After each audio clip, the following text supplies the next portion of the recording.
a number of communities. You were onboarded, so you've already heard this spiel, but I'll just remind you.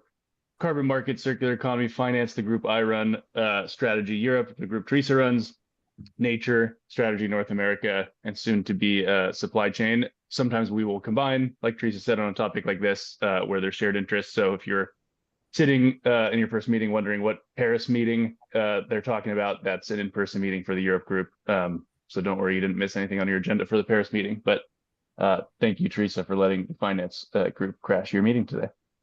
Sure. And if anyone wants to crash our Paris meeting, you're welcome to do so as well. Yeah, and so a few housekeeping notes that we'd like to remind everyone. I just started the recording, so we're recording this call, but we're using Chatham House rules as always. So you can share what you've learned, but not attribute it to an individual or an organization. The recording will be online on the Trellis Network platform later on, so you can rewatch or share it with your colleagues who might be interested as well. And then the other pieces of relevance are please turn on your camera if you can. It's nicer to see some faces and people, and add your name and the name of your company into your Zoom profile as well, so that we can have a better conversation and know who's chiming in. And then again, this is a network for peer learning and exchange, so please do chime in with your questions and comments and ideas, and make it yours. The more you participate, the more you get out of the experience. So with that, I'm really pleased to introduce today's topics and speakers. And this is a special kind of edition because we have actually two experts presenting from within the network. So I think that is great, where we can actually have peer-to-peer sharing among our members. So we have Björn Kuhlmann here, who leads sustainability at Ball Corporation, and then Susanna Louise Fitzherbert, who leads sustainable finance at HSBC.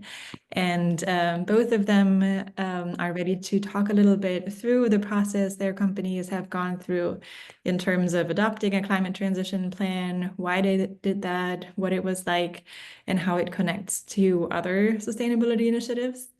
And as always, we'll get to your questions as well. You can put questions in the chat or chime in directly, or if it's a more sensitive thing, you can also message me or Grant and we can ask it on your behalf. So yeah, that's most of the framing for today. And yeah, well, I forgot to say two kind of more logistical updates. We already talked a little bit about the Paris meeting. So there is a meeting in Paris happening on March 17th to 18th, hosted by Schneider Electric. We have a lot of topics on the agenda. We're going to talk about CSRD reports, about sustainability-based business models, common strategies, changing political landscapes, and also how to make sustainability part of everyone's job at your organization. And there's still room for people to join and suggest more agenda topics. So reach out to me if you have questions or would like to be part of it. Our in-person meetings are always super fun and helpful. So that is much recommended. And then our co-founder, Pete May, will also be in London in March and is hosting a dinner on March 11th. That is like during the Economist Sustainability Week. And Grant, I think you will be there as well, right? That was the original plan, and then life happened, and I won't be there. So okay, all right. Okay, so but Pete will be there. So if you want to join some nice people for dinner in London on March 11th, let us know, and we'll share more details with you. All right, so any questions from anyone before we jump into the presentations for today? No? Okay, well then I'll pass it on to Björn because I know that he only has until 4:30 to kick it off for us. Perfect. Thank you, Teresa. And I actually have a bit longer now. My other meeting got moved, so that's good. Okay, good news. So hi, everybody. My name is Björn Kuhlmann. As Teresa said, I'm VP Sustainability at Ball. In case you're wondering who the hell Ball is, we are a US-based aluminum packaging manufacturer with roughly net sales of 12 billion, with 70 manufacturing locations around the world. And I'm going to talk a bit about the climate transition plan that we published 2 years ago today. But whenever you have a question, just interrupt me and we can chat about it.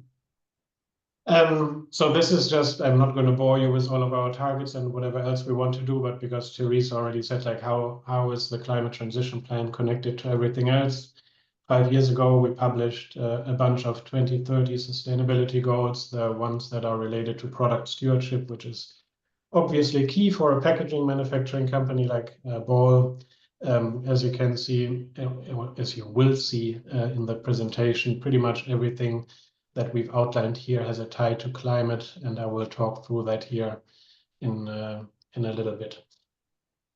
When you talk about like, hey, when did you start this whole thing?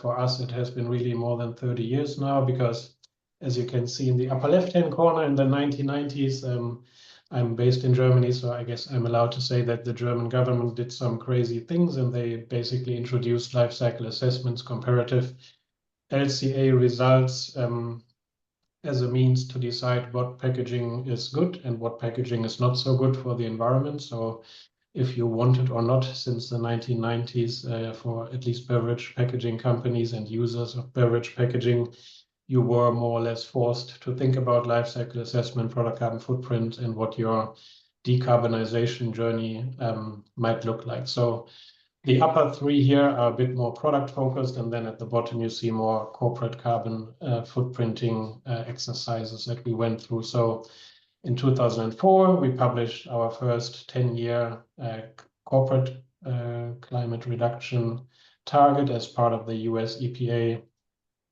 Climate Leaders Program. In 2014, we published the first 10-year product carbon footprint reduction goal that was called Cut for Carbon at the time. That was quite a success, because at the end of the day, what our customers want to hear from us is how we can have them decarbonize the product that they purchase from us, and they weren't necessarily all that interested in our own corporate carbon reduction pathway.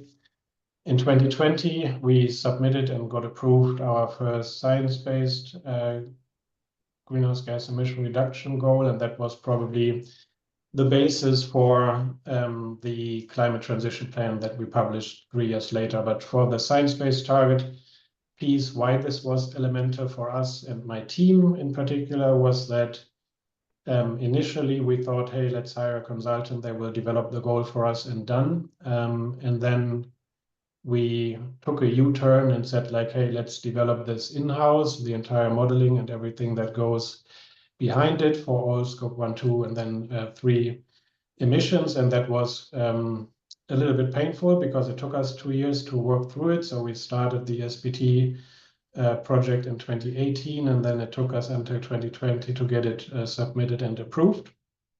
But it was really good, because with that, then my team and other departments got all the details that I guess are required to then also develop and communicate a thorough climate transition plan.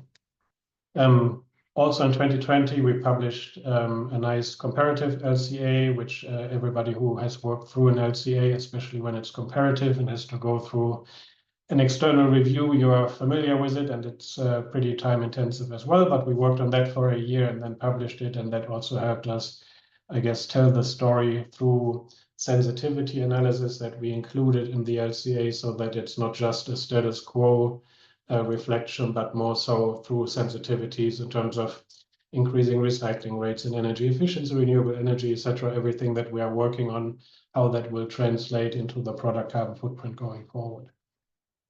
And then in 2022, not that we contributed anything to it, but it was, I guess, a good coincidence for us that right before we published our climate transition plan, the UN high-level expert group on net zero emission commitments or targets published their report. And that was just about in time for us to consider all of the recommendations that they have for what constitutes a good climate transition plan, to consider that in our plan, which we then published in 2023. So that's just for you to understand a little bit of the journey that got us to our now 2-year-old climate transition plan. This is a list of some of our customers, some of the bigger ones that all brands that you're probably familiar with. And I just put that up here because around 2020, they all came up with their climate goals, and most of them net zero commitments. So as you can see, all of them have a net zero commitment, most of them by 2040, and most of them today are 1.5 degree aligned. So no surprise there. But that is, of course, a key driver for us because they all, for the most part, but not everybody, but most of them, I guess, they developed their own net zero commitment. And after they published it, they came to us, knocked on our door and said, and by the way, how can you help us achieve this? So that's when we obviously also were forced to think more about, okay, net zero by 2040, what does our roadmap look like? And that then led ultimately to our climate transition plan. You don't have to read through all of this here, but this is just to show that for a packaging company like Ball, roughly 30 to 40% of our customers' emissions are tied to packaging.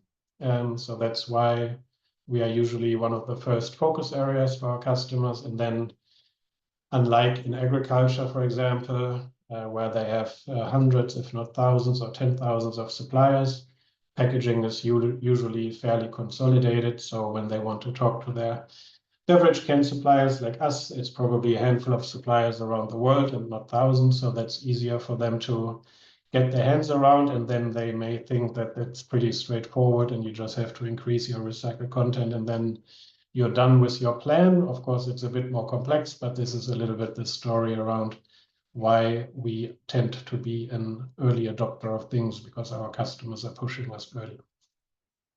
This is already a bit outdated. Newer data will be on our website, but I couldn't find the graphic just before this meeting. So this is just to show between Scope 1, Scope 2, Scope 3 emissions. Similar to many other companies, the vast majority of emissions sit in Scope 3. And for us as an aluminum company, 75% roughly, so 3/4 of our emissions profile is the aluminum that we buy. So also for us, yes, we have to tackle all categories of emissions, of course, but aluminum is certainly a big focus. And so the first climate transition plan we published has a huge focus area. When you download it from our website, if you want to, you will see that probably 3/4 of it will deal with metal-related emissions. This was our attempt to put our initial climate transition plan on like one page. So this is just describing some of the key levers, what our overall pathway looks like, what we can do in our operations, some of the other metal-related items, also trying to broaden everybody's perspective around, hey, this is not just about us and our value chain, but it's also about policy to drive circularity. So in Europe, all the deposit return systems, for example, will help with our decarbonization, but also subsidies for new technologies, electrification of processes, etc., is key. So wanted to shed some light on that at the time as well, and a couple of governance-related items. In case you're wondering why there's this weird black box in the top right corner, that's because we sold our aerospace business last year. So there were some more items up here that were aerospace related because we built climate monitoring and weather monitoring satellites in that business, but with this divestiture, no boxes there anymore. What we thought was important, because when you looked at most net zero plans, it's usually like, here are my emissions today, and then a linear line down to whatever your target here is. And what we wanted to create some awareness for was like, hey, this is how it may go if we have a plan A, but there are other things that could happen that are either because of competition, or because of competition for low carbon aluminium, for example, or because there are no subsidies. So depending on the scenario, there will be different ways that will all get us to the same goal, but it might take a couple of different turns depending on what happens between now and 2030 or beyond. And then second to last slide, I guess I'm up on time already, but this was our attempt to then show what the different levers are that we need to pull in order to achieve our target. So as you saw on a previous slide, our goal is to reduce absolute emissions by 55%, so from 100 to 45 between 2017, our baseline year, and 2030 is our medium-term goal. If nothing happens, then of course, with the growth of our business, then emissions would increase. But then you can see indexed to 100 what the different levers are and what their contributions can be. So you saw on the first slide, we have an energy efficiency goal. If we hit that, that's a 2% contribution. We want to move to 100% renewable electricity. We're already at around 60%, more for last calendar year. That will get an 11% contribution. And then the further down you go, the less it is in our direct control.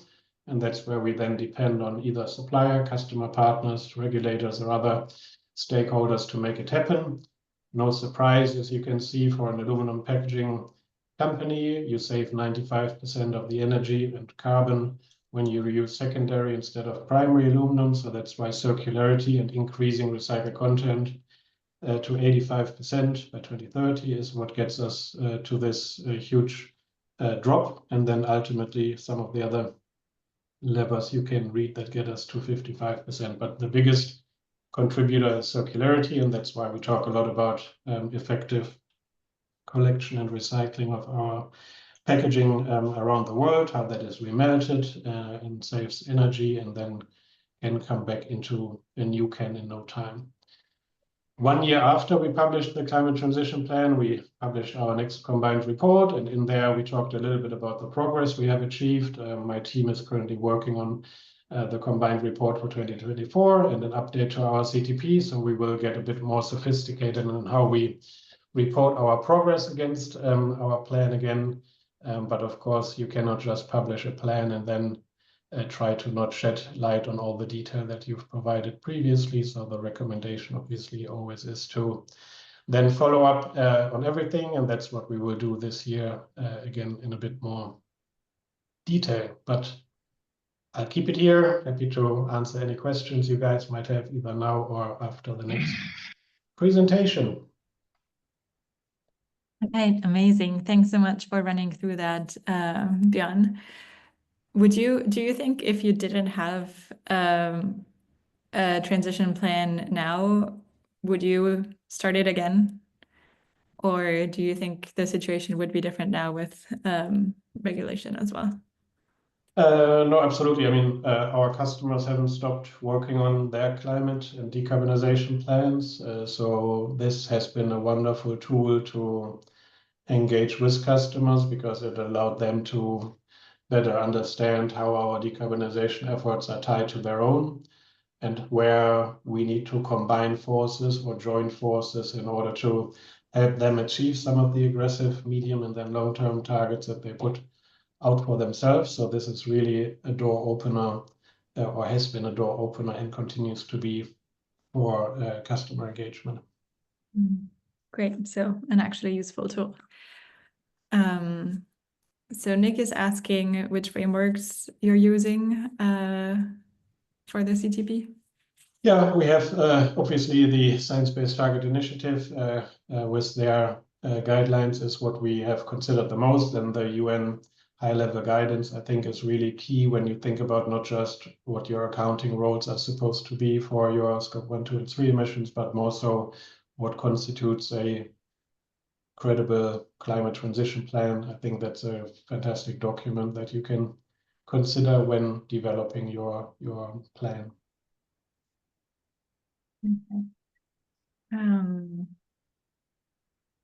All right, and one other question around, would it be possible to know how you align the plan with CSRD requirements if you did that, and how you work with finance on integration and planning?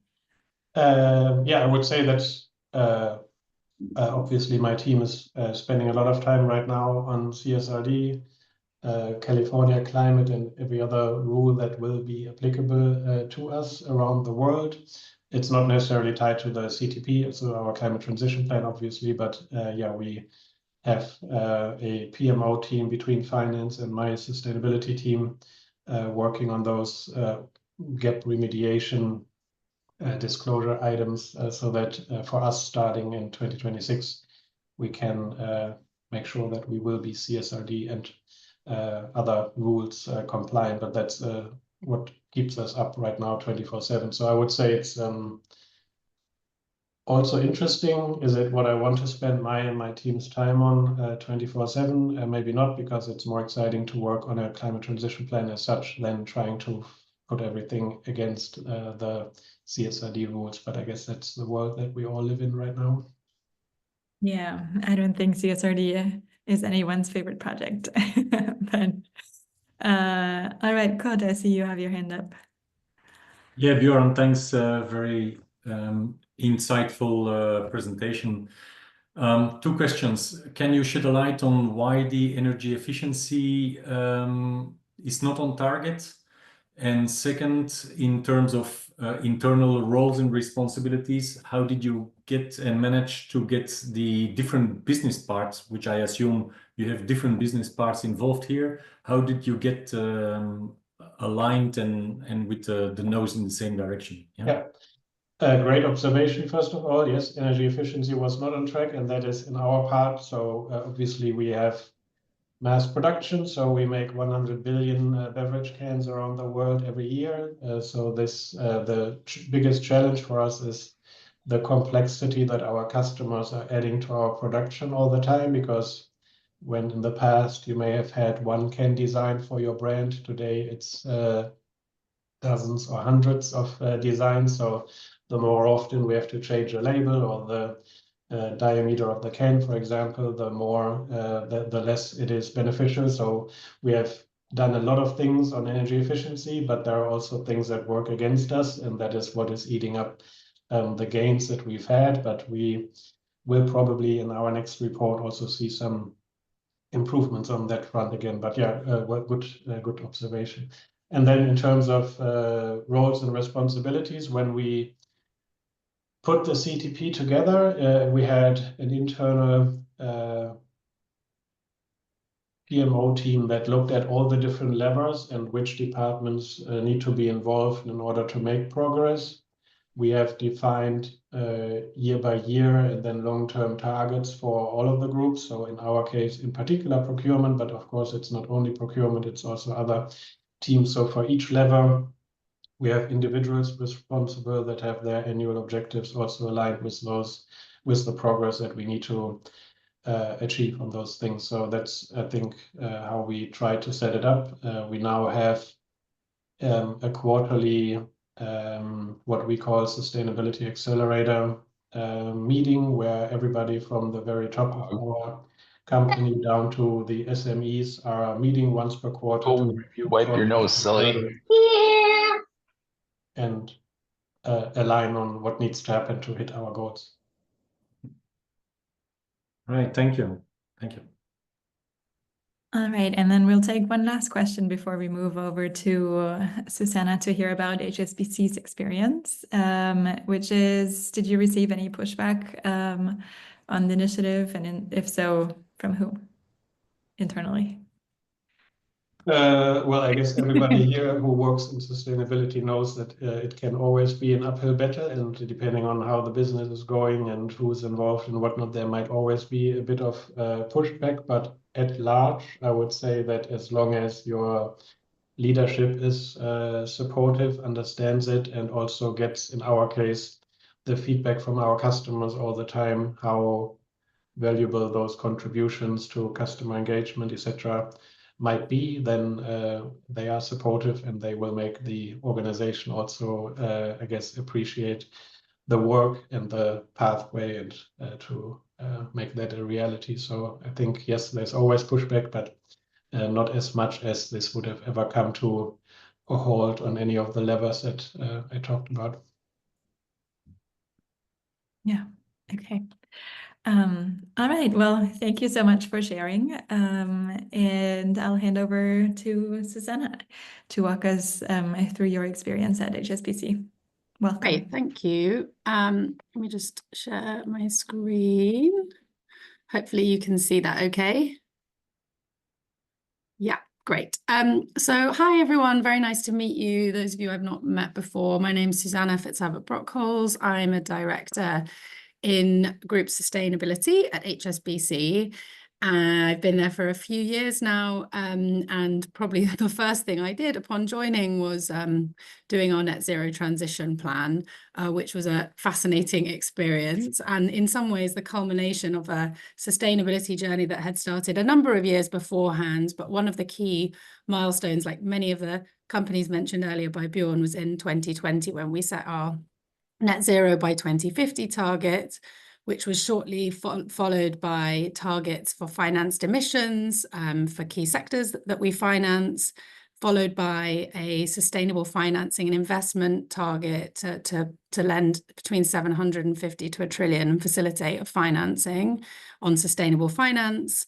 And we also set a number of kind of key sustainability risk policies in that time as well, around kind of thermal coal phase out and updating our energy policy to have certain financing restrictions. So there was a kind of ramping up of a journey that was going on, which culminated in the publication of our first net zero transition plan in 2024.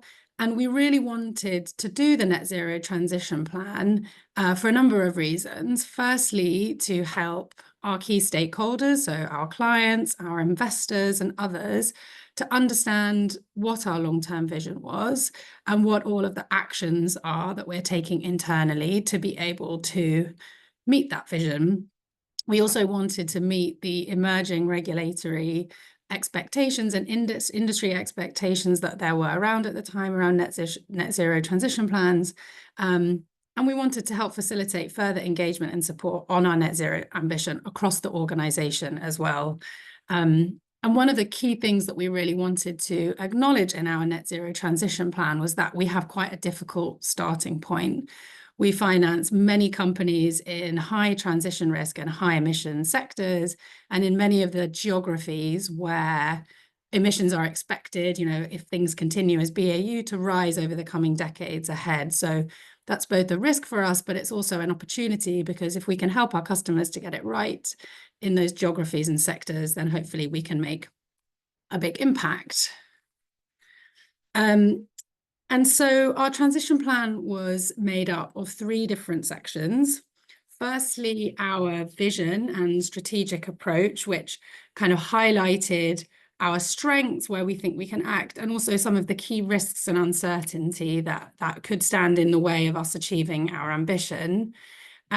We also we did a number of sector chapters as well, setting out what our targets were in those sectors and some of the actions that we're specifically taking to engage with clients in those sectors to support their transition.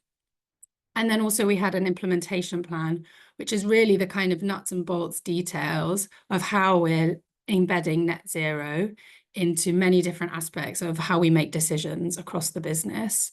And one of the key things that we really needed to articulate within this, and as I'm sure you'll understand as a financial institution, that there is no transition for us without the transition happening in the real economy. And therefore, we need to engage with our clients very closely to support them with their transition. And we need to engage externally with policymakers and standard setters as well to make sure that there's the right enabling environment. So we wanted to set out in our transition plan how we do that.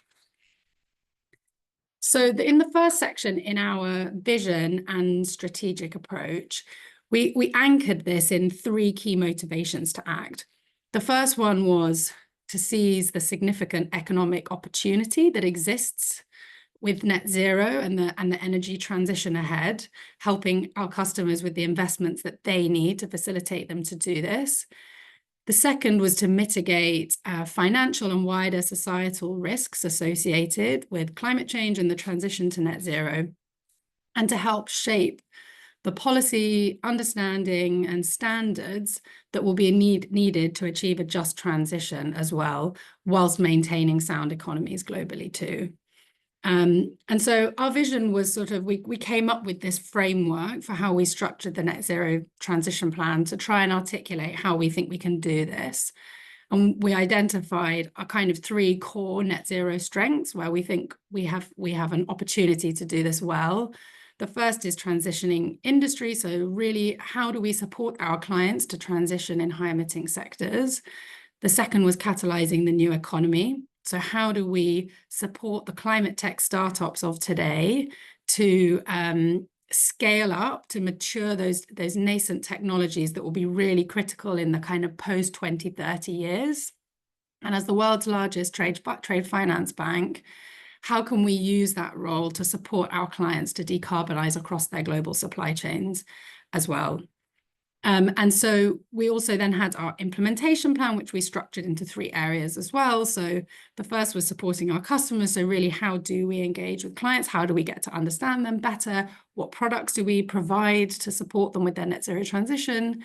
How do we embed net zero into the way that we operate? So our risk management approaches, for example, policies, and then also partnering for systemic change. What are the alliances and partnerships that we need to be a part of to help facilitate that systemic change and that enabling environment that we need for the transition? And then we also identified 3 principles that cut across everything that we do, and they align with our kind of core values as an organization as well. So science-based, transparent and accountable is obviously critical when we're setting our targets and disclosing and reporting what we're doing in a timely and transparent way. In starting to integrate nature into what we do and considering how we do that. And just and inclusive as well is how we can consider just transition in our approaches as well. So just moving on to the sector transition slides. So for each of the, so we have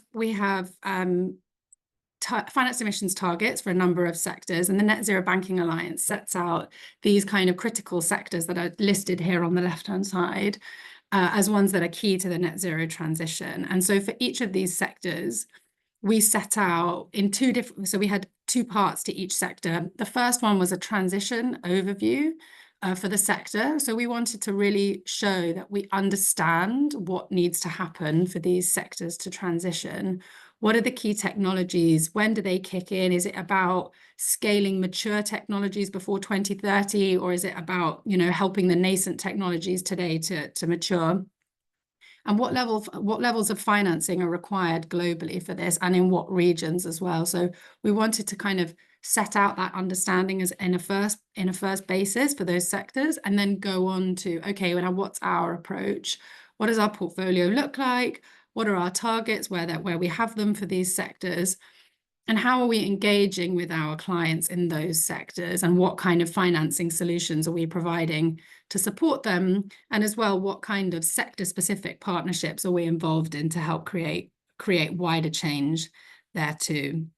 So this was something that was not really part of any of the guidance, I think, that was out there around net zero transition plans for financial institutions, but it was something that we wanted to do to really bring to life as well how we see ourselves supporting the transition in these really key sectors.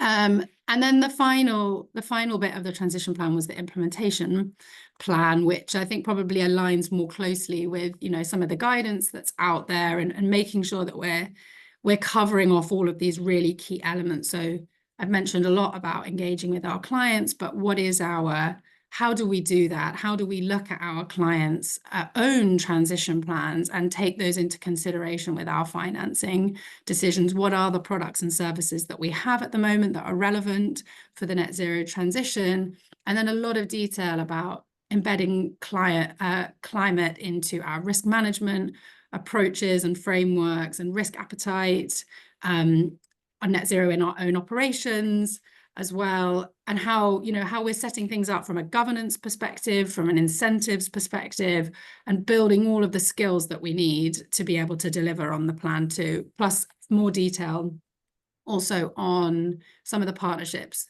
that we have as well. So yeah, it ended up being quite a lengthy document. I think it was 100 pages in the end, which was, I mean, it was even longer than that at one point. So we were quite pleased to actually manage to get it down to 100 pages, but it was quite a long document in the end.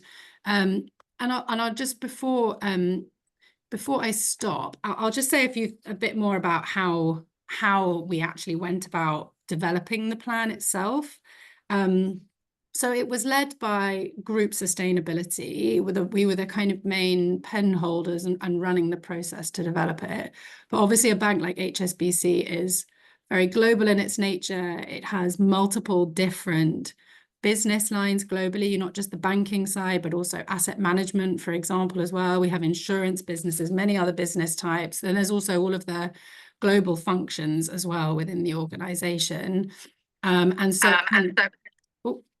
Feedback, sorry. Early on, we identified a set of key principles that we use to guide the shaping of the document, which we made sure that we had kind of a broad buy-in for those principles, which I think made it easier then to bring together all these many different things that were going on. And we worked with all of the different business lines and functions as we developed the plan.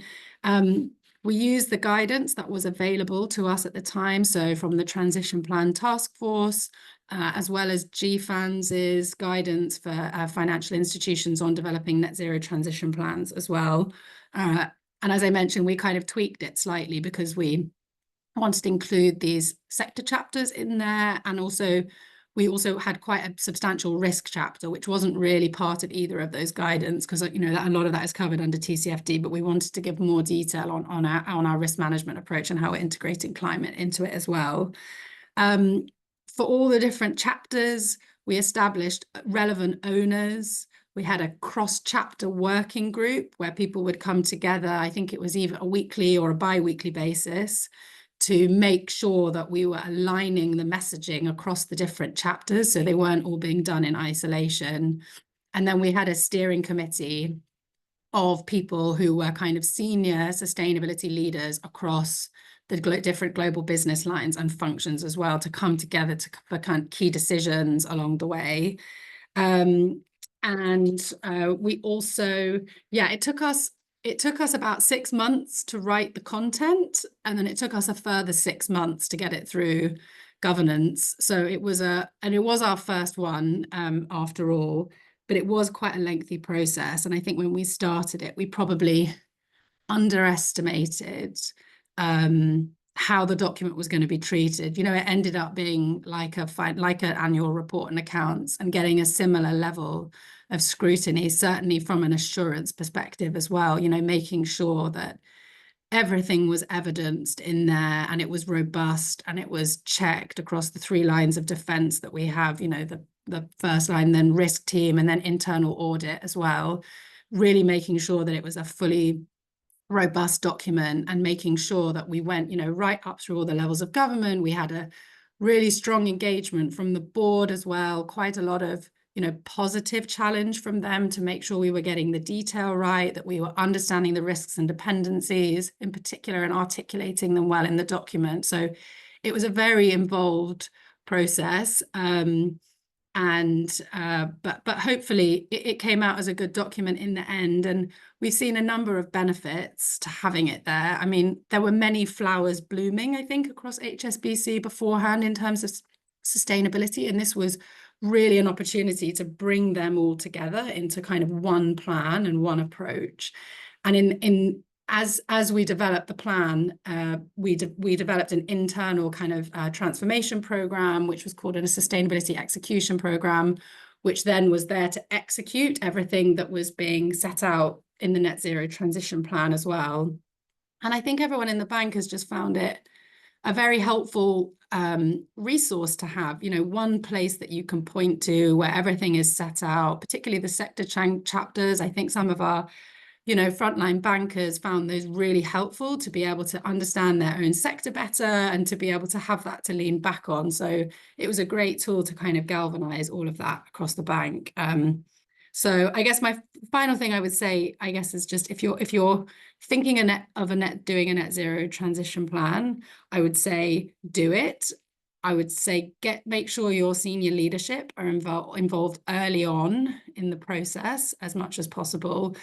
And I would also say don't let perfect be the enemy of good, because something like this can never be perfect, and you can spend a lot of time haggling over the detail, and it might not necessarily be worth it. So I'll stop there. Sorry, I went a little bit over. No, that's all right. Really, really valuable insights. Thank you so much for sharing all of those with us. And yeah, I can totally see how helpful it is to have everything on not on one page, but on 100 pages in one document for people to refer to. And did it also help you kind of prioritize initiatives and cut out a few that actually were maybe distracting from the most important things that you should be doing? Yeah, I think so. I think it's definitely helped kind of focus attention. And it's been really nice to see how, the 3 pillars of transitioning industry, catalyzing the new economy, and decarbonizing trade and supply chains have, we came up with those collectively, but it's nice to see how those are being translated even more into action plans and taken forward and recognized, across the bank that these are the kind of strengths and where we focus on them. So I think it's definitely helped to do that. Yeah, amazing. All right, we have a couple of questions for you. One is if you have any advice for companies that are earlier in their evolution on how to move from a transition plan that is more narrowly focused on SBTs to something with a holistic systemic approach like you have. Like, how do you bridge that gap? It's a good point. I mean, I think we have a brilliant chief sustainability officer and a very visionary CEO who really led that vision for the document and that broader ambition for the document as a whole. So I think it's that point of engaging your senior leadership, making sure that they recognize and understand the benefit of having a clearly articulated vision for what you actually want to achieve that goes alongside the detail of, the individual targets and the individual actions as well. And that obviously helps with, customer engagement, it helps with employee engagement. There are many benefits to having that kind of centralized vision too. So I think I would try to just build the case for it and then get the right people in the room to try and build that vision together. Yeah, that makes sense. And then another question is whether you kind of did any external engagement to sense check, socialize the plans that you were developing to get feedback. A little bit. I mean, it's obviously kind of quite a sensitive document, so we had to be a bit careful. We spoke with a number of our investors actually early on to just share the outline of the document to make sure that it included within it the key aspects that they would be wanting to see in a net zero transition plan. So we did quite a lot of investor engagement early on in the process, and then also just before it was published as well. Okay. All right. And then, Kurt, do you want to go ahead with your question? Yeah, sure. And Susanna, thanks. That was very insightful. I understand that banks do have quite a different challenge. Likely your scope 3 is 99% of what you're covering, right? And so in that sense, it makes it a bit particular for banks compared to other types of industries. So my immediate reaction would be like, how do you track and trace your progress on that one? What tools are you using for that? And that goes for me together, of course, with what we just touched upon on the entire stakeholder management, right? When you depend on other parties to make your own progress, how do you engage with them? How do you make sure that they engage with you, right? Stakeholder management is such a term and so broad, but when it comes into practice, I'm really curious to learn from the likes of you. From how you do it. So the main kind of indicator that financial institutions use is something called financed emissions. So it's like it's a very complex methodology to identify the emissions that are associated with the financing that you provide to the real economy, you know, both on the lending side, and, you know, direct investment side, but also on the facilitated side. So for example, kind of bonds and things like that you may not be, so you're only associated with a part of it, or you're facilitating it as well. So there's quite a complex methodology that's used to do that. And we have financed emissions targets, I think for 7 of the 9 NZBA sectors. So that's what we use to track that progress over time. You know, it is a backwards looking view, and I think there's kind of like a 12 or even 24 month kind of lag time on that. But that's the kind of accepted methodology for tracking it. And one of the things that we do within that is then we say, okay, looking at our financed emissions, who are the customers that are most material to us? Which are the sectors that are most material? And which are the customers that are, you know, responsible or contributing to the most amount of emissions within those sectors? And starting with some of the key sectors, so oil and gas, any coal exposures that we've had, you know, noting that there's a phase out policy associated with that, power and utilities as well. And, you know, now we're starting to engage with other sectors. We engage directly with our clients in those sectors. We engage in 2 ways. We have a kind of high level questionnaire that we use, so which is part of a, you know, a data gathering exercise to collect questions across all kinds of things that are ESG related, but obviously kind of transition planning and emissions, etc., is like one big part of that. And for the clients that are most material, we then do a more in-depth transition plan assessment, which is, you know, is much more qualitative and includes specialist review of those companies' transition plans. And we make an assessment then of how they're doing, and that feeds into the conversations that the relationship managers, so the people that, you know, look after the client relationships with our customers, will have with their clients to identify, you know, who needs a bit more support, how can we help them with that? Are there particular technologies that are going to be critical to their transition? We have a team of sort of technologists and specialists centrally now within the bank, so around key tech, like for example carbon removal, hydrogen, power systems, clean transport, buildings, etc., who can work with those frontline bankers to engage with clients to make sure that we have the right support, to right expertise internally to support them when they're looking for financing, for example, around some of those new technologies as well. So yeah, so that's something that the questionnaire gets kind of rolled out across all of our clients, but then those most material ones, we do more in-depth assessment and more direct engagement through the relationship managers with them as well. Right. And do you then use actuals of their emissions to track your own progress and use their targets to estimate risks for achieving your own goals in the future?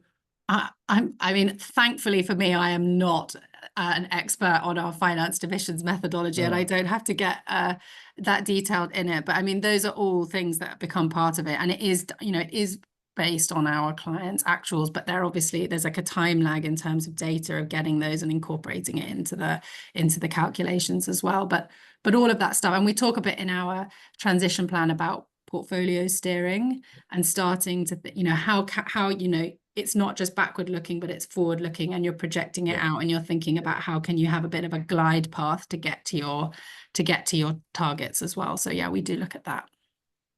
Thank you. Insightful. All right, glad it's helpful. And we can take one last question from Anka. I see you have your hand up as well before we close out for the day. Thank you very much. And thank you, Susanna, for the presentation. Yes, I was thinking that actually it's really interesting to have this discussion on climate transition plans, because I guess that, you know, when we are building, I mean, we almost all of us here, we did the exercise. So basically we already know how we can decarbonize, what are the actions we can put in place. So we build this, we build probably the governments as well, in most of the cases here for all the companies. And now I'm really interested in, you know, how we finance the plants, and especially as regards scope 3 CO2 emissions, as most of the CO2 emissions of companies are related to supply chains. And one of the questions I had was if you can provide more details about the products and services you developed to support the transition of your customers. And I was thinking, I'm not sure if you have, you know, information about sustainability loans or negative interest rates, or if you have a program to support customers' programs, their own programs with suppliers to decarbonize supply chains. I'm just thinking, you know, when we have these supplier programs, you know, and how we finance the transition, for example, of farmers, and not only, you know, I mean, even in industry, heavy industry with their own suppliers, on maybe aluminium, cement, etc. But I mean, all the industries, on how do we do this with suppliers?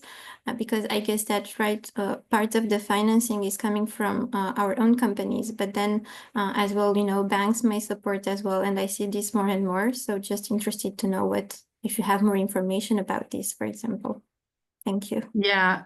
So yeah, we set out a range of different products and services that we have that are related to net zero in the transition plan. And this includes everything from sustainability-linked products, sustainability-linked loans, sustainability-linked bonds, green bonds, blue bonds, and everything else in that general category. And then there's also things on the retail side, like green mortgages as well, which we offer in some of our jurisdictions as well, some of our markets.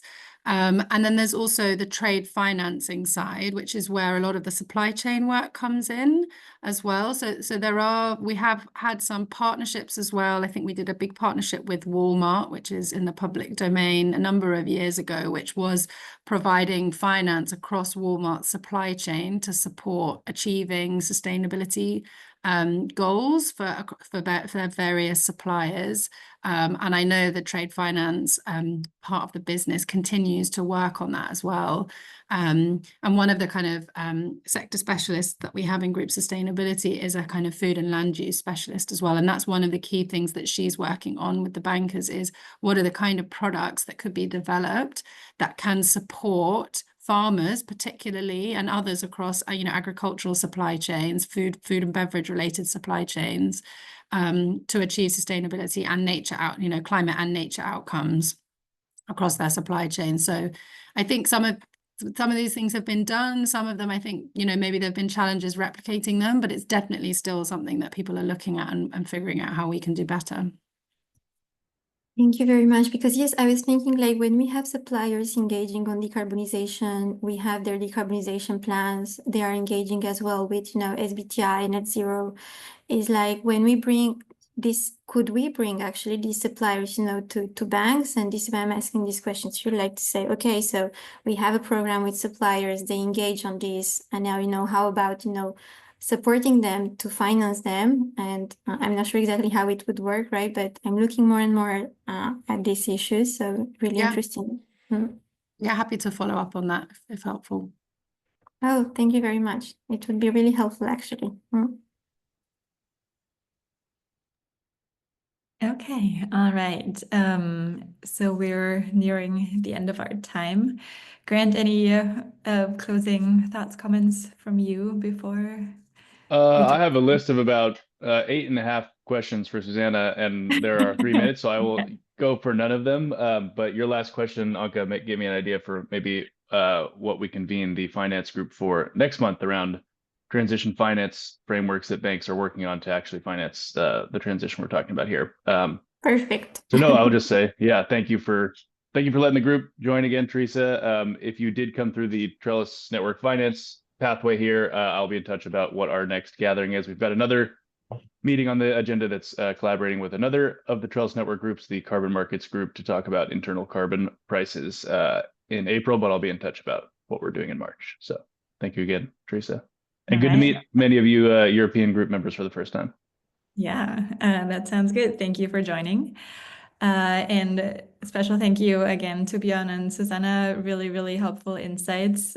We appreciate you sharing those with the group. And yeah, that's it for today. Let us know if there's anything else top of mind that we can help, topics that we should get on the agenda for future virtual meetings. And I look forward to seeing many of you in Paris, or those of you who will be in London. And of course, maybe some of you will also be in Phoenix next week at GreenBiz. So that'll be a great event as well. All right, with that, thank you for joining. Thanks very much. Thank Nice to you. meet Thank everyone. you all. Bye-bye. Yeah. Bye bye.